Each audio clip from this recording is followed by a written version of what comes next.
ഗണേശൻ്റെ ഭാര്യ ഇന്നലെ വളരെ വികാരഭരിതയായിട്ട് സംസാരിച്ചു. മഹാമോശമായ പെരുമാറ്റമൊക്കെ ഉണ്ടായി എന്നൊക്കെ പറഞ്ഞു.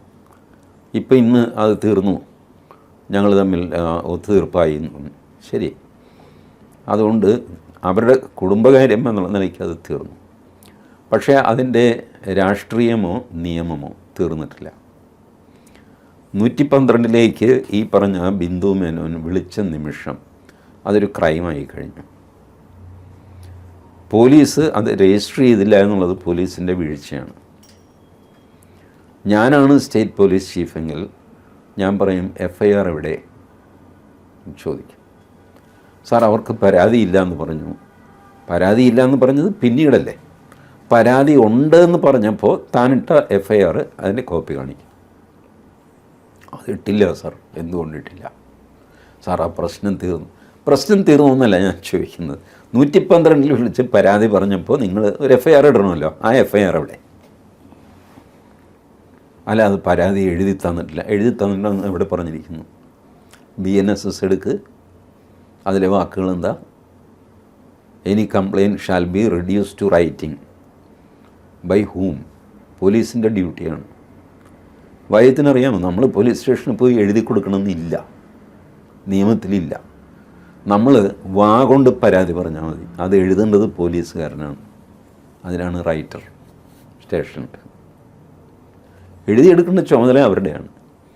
ഇത് ചെയ്യാൻ കാര്യം എന്താണെന്ന് വെച്ചാൽ, പരാതി പറയാൻ വരുന്ന സ്ത്രീയോ പുരുഷനോ ആരുമായിക്കോട്ടെ 110 കാര്യങ്ങൾ പറയും. അതൊന്നും പരാതിയായിരിക്കില്ല. പരാതിയുടെ കാമ്പ് എഴുതി എടുക്കേണ്ടത് പോലീസുകാരുടെ ഡ്യൂട്ടിയാണ്. ഒരു സാധാരണ മനുഷ്യൻ സ്റ്റേഷനിൽ പോയി കഴിഞ്ഞാൽ എന്താ കാര്യം ചോദിച്ചു, സാറിനറിയാമല്ലോ ഞാനൊരു പഞ്ചപാവമാണ്. സാർ എത്രയോ തവണ എൻ്റെ കടയിൽ വന്ന് ചായ കുടിച്ചിരിക്കുന്നു. ശരി, തൻ്റെ പരാതി എന്താണെന്ന് പറയും. ഇപ്പോൾ ഇവിടെ വരാൻ കാര്യം എന്താ? സാറേ, ഇന്നലെ ഞാൻ വരുമ്പോൾ, ഞാൻ സാധാരണ വരുന്നത് സാറിനറിയാമല്ലോ, വടക്കുന്നുള്ള ആ വഴിയിൽ വന്നിട്ട് നമ്മുടെ റോഡിൽ കയറുന്നതാണ്. ശരി, എന്തുമായി തൻ്റെ പരാതി എന്താണെന്ന് പറയും. ഈ മനുഷ്യൻ പരാതി ഒഴിച്ച് ബാക്കിയെല്ലാം പറയും. ഇതൊക്കെ സാധാരണ മനുഷ്യൻ്റെ സ്വഭാവമാണ്. അവർ മാറ്റർ പറയില്ല. അതിൻ്റെ ചുറ്റുവട്ടത്ത് ഇങ്ങനെ കിടന്ന് കളിച്ചുകൊണ്ടിരിക്കും. അപ്പോൾ ഈ പറഞ്ഞ് ഈ പരാതി എന്താണെന്ന് മനസ്സിലാക്കി അത് എഴുതിയെടുത്ത് പരാതിയാക്കുക. ഇതാണ് പോലീസിൻ്റെ ജോലി. അപ്പോൾ 112 വിളിച്ചപ്പോൾ അതിനൊരു FIR അവരിടണം. അതിന് ഇവർ എഴുതി കൊടുക്കേണ്ട കാര്യമില്ല. It's a crime. അവരുടെ ഫോൺ തട്ടിപ്പറിക്കാൻ ശ്രമിച്ചു. It is a crime. അവർ ഭർത്താവുമായിട്ട് തീർപ്പായോ വേറെ കാര്യം. ഫോൺ പറിക്കാൻ ശ്രമിച്ചത് ഒരു കുറ്റമാണ്. ഇത് നമ്മുടെ സൗമ്യ വധക്കേസിൽ സുപ്രീം കോടതി പോയപ്പോൾ സുപ്രീം കോടതി 3 വർഷം അഡീഷണലായിട്ട് ഗോവിന്ദച്ചാമിയെ ശിക്ഷിച്ചു. എന്തിനാണെന്നറിയാമോ? സൗമ്യയുടെ മൊബൈൽ ഫോൺ ഇയാൾ തട്ടിയെടുത്തിട്ട് അത് കൊണ്ടുപോയി വിറ്റ് 3000 രൂപ മേടിച്ചു. ആ കുറ്റം കീഴ്ക്കോടതിയും ഹൈക്കോടതിയും അവഗണിച്ചിരുന്നു. സുപ്രീം കോടതിയാണ് ആ കുറ്റം കണ്ടുപിടിക്കുന്നത്.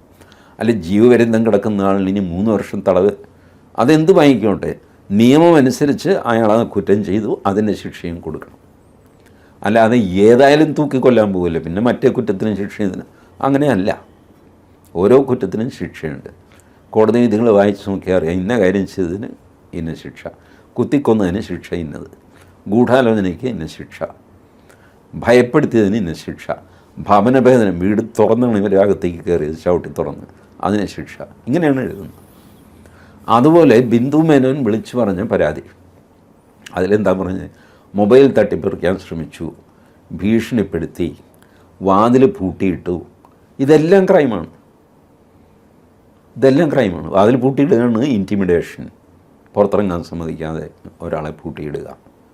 ഇതെല്ലാം, ഈ കുറ്റമെല്ലാം അവർ ചെയ്തിട്ടുണ്ട്. അദ്ദേഹത്തിൻ്റെ പേഴ്സണൽ സ്റ്റാഫോ ആരാണെന്ന് വെച്ചാൽ അവർ ചെയ്തിട്ടുണ്ട്. ആ കുറ്റത്തിന് FIR ഉണ്ട്, അതിൽ അന്വേഷണം വേണ്ടേ, അതിൽ കുറ്റപത്രം വേണ്ടേ, അവരെ ശിക്ഷിക്കണ്ടേ?